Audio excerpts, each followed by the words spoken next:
Hello, Mr. Fox here. I'm going to do a how to draw book review today on how bad this book is. This is How to Draw Furries. This is by Hodges and Kibos or Sibos. I don't know how to pronounce the name. But, Jared Hodges. and Sibos. Kibos. Or Kibos. This is how to create anthropomorphic fantasy animals. And, Jared Hodges and Lindy Sibos. So, cute art. This is good in the sense that it does have some step-by-step instructions, as you can see here. Now, I can't show you everything in the book, of course. It gives you these patterns and examples, but doesn't give you any instructions on how to create or draw such examples onto your characters.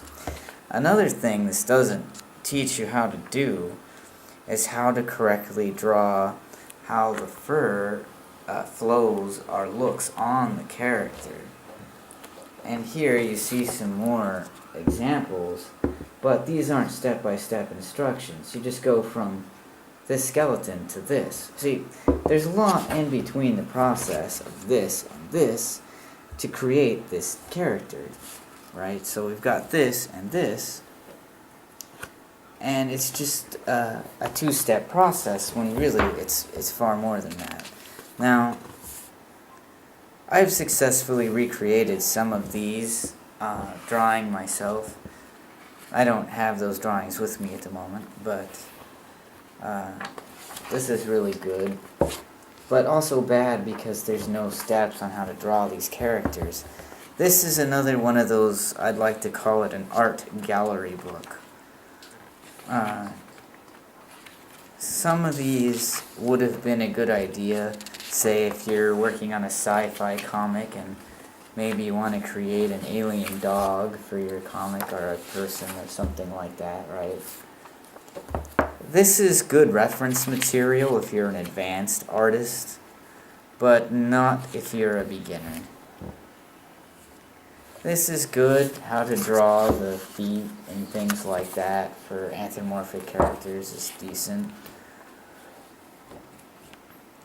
And these show more skeletons and such, but not enough material to be what I would really consider a how to draw a book. Even here, this is okay. It shows a step-by-step process to draw this corgi-like animal here. But this, on the other page here, does not have enough information to create the character that you see here. So,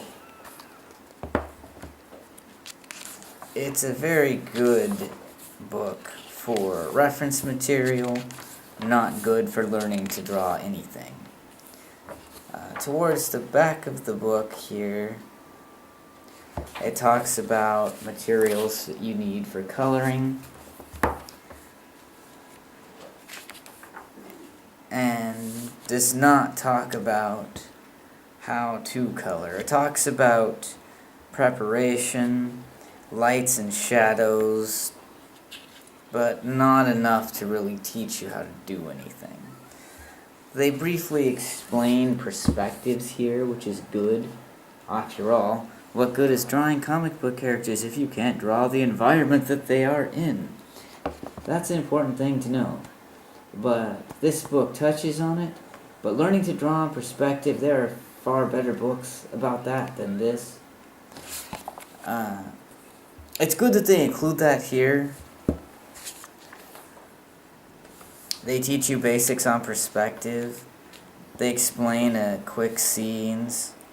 This is far more advanced perspective style stuff, as you can see here.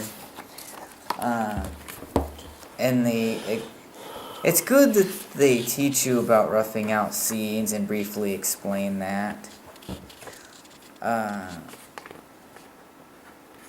They talk about how you can use photos for references, which is a good tip. From characters to coloring and that sort of thing. There And then there's a bit of an art gallery in the back, which is kind of nice.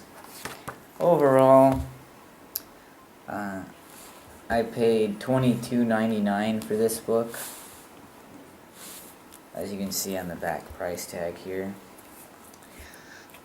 And it says that it has 38 step-by-step demonstrations in this book. And it looks like it does have that amount of demonstrations in this book, so that's true.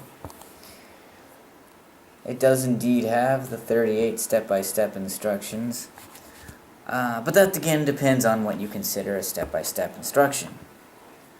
For example, this is not a step-by-step instruction. It just talks about basic shapes. This is a step-by-step instruction on drawing cat eyes and a face and things like that there. So, there are some step-by-step instructions in here. Like this one. This has all the completed steps for drawing the figure in question. Which is pretty good, actually. And includes how to draw her clothes, too. So, in conclusion, I would say I would not recommend this book for beginning artists. If you already have a lot of art skill under your belt and you're a confident artist, this at best can teach you to draw some cute furry related animals. Or anthropomorphic type animals in this case.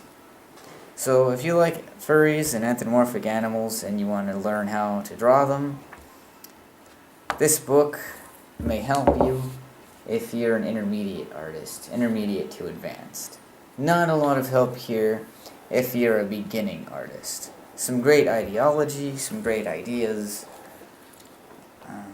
some good tips and steps for drawing these kinds of characters, yes. But, like I said, more for intermediate to advanced artists as opposed to beginners. And that's what I have to say about Draw Furries. Well, thank you very much for tuning in, my friends. I hope you like this How to Draw book review. And I will be back again with another How to Draw book review next week. Thank you very much, and have a nice evening.